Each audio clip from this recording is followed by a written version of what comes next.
네, 뉴스통 한라인 시간입니다. 오늘 문재인 대통령이 개각을 단행을 했습니다. 그 내용 들어보겠습니다. 자, 정치부 최한영 기자입니다. 최 기자 안녕하세요. 네, 저는 지금 청와대에 나와 있습니다. 네, 오늘 개각 어떻게 발표가 됐습니까? 네, 말씀하신 대로 문재인 대통령은 방금 전 오전 11시 30분에 개각을 단행했습니다. 총 7개 부처 장관과 차관급 2명을 바꾸는 중폭 개각입니다. 문 대통령은 먼저 중소벤처기업부 장관에 더불어민주당 박영선 의원, 행정안전부 장관은 진영 의원을 각각 내정을 했습니다. 박 내정자와 진 내정자는 각각 서울 구로와 용산이 지역구인 현직 사선 국회의원들입니다. 문화체육관광부 장관에는 박양우, 중앙대학교 예술대학원 교수를, 통일부 장관은 김현철 통일연구원장, 국토교통부 장관은 최정호 전 전라북도 정무부지사를 내정했습니다.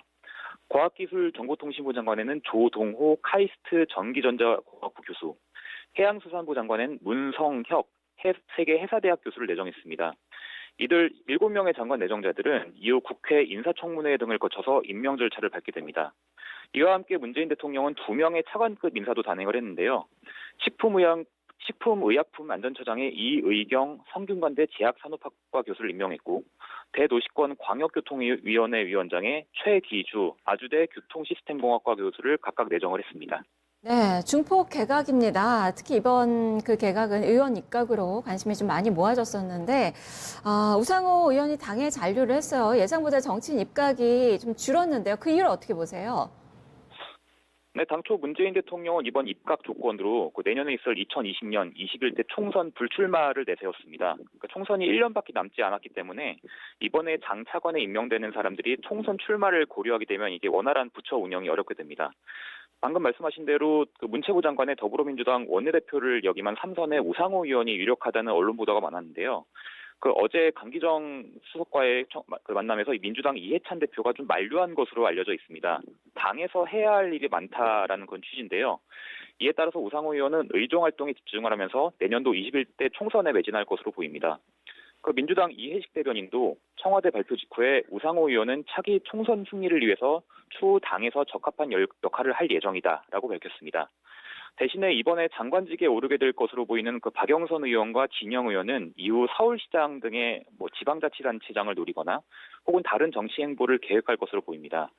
김의겸 청와대 대변인도 인선 소식을 전하면서 두 장관 내정자들이 다음 총선에서는 출마하지 않겠다라는 의사를 밝혔다라고 설명을 하고 있습니다. 떠나는 장관들의 행보도 관심사인데요. 이번에 교체된 7개 부처 장관 중에 조명균 통일부 장관을 제외하고는 김현미, 도종환, 김부겸, 김영춘 장관 등 대부분이 현직 민주당 국회의원이거나 정치권 경력이 있는 인물들입니다. 이에 따라서 물러나는 인물들 대부분이 21대 총선 준비에 나설 예정으로 보입니다. 일각에서는 조명균 통일부 장관도 21대 총선에 차출될 수 있다라는 차출설이 흘러나오고 있습니다. 내년 총선이 변수였다라는 그 이야기네요. 박영선 의원 그리고 진영 의원은 이제 빅피처를 또 그리고 있는 그 모습을 좀 기대를 해봐야 될 것 같습니다. 어쨌든 박영선 의원이나 진영 의원이나 입각이 비문이라고도 이야기를 하는 그 의원이기 때문에 탕평 인사가 또 아닌가 싶기도 해서 이 부분도 좀 살펴봐야 될 것 같고요. 그렇다면 최 기자는 이번 개각을 어떻게 평가하는지, 인사청문회 어떻게 잘 문제가 없을 것이라고 보시나요? 네, 말씀하신 개각에 대한 평가 부분을 먼저 말씀을 드리자면은 김의겸 청와대 대변인은 문재인 정부 중반기를 맞아서 국민들이 체감할 수 있는 성과를 내는 게 중요하다. 그리고 이런 성과를 위해서는 능력이 검증되는 인사를 발탁한다는 의미가 있다라고 설명을 했습니다. 김 대변인 말대로 이제 정부 임기가 중반에 접어들면서 이제는 그 조직을 잘 아는 전문가들을 중용해야 되는 것으로 풀이가 됩니다.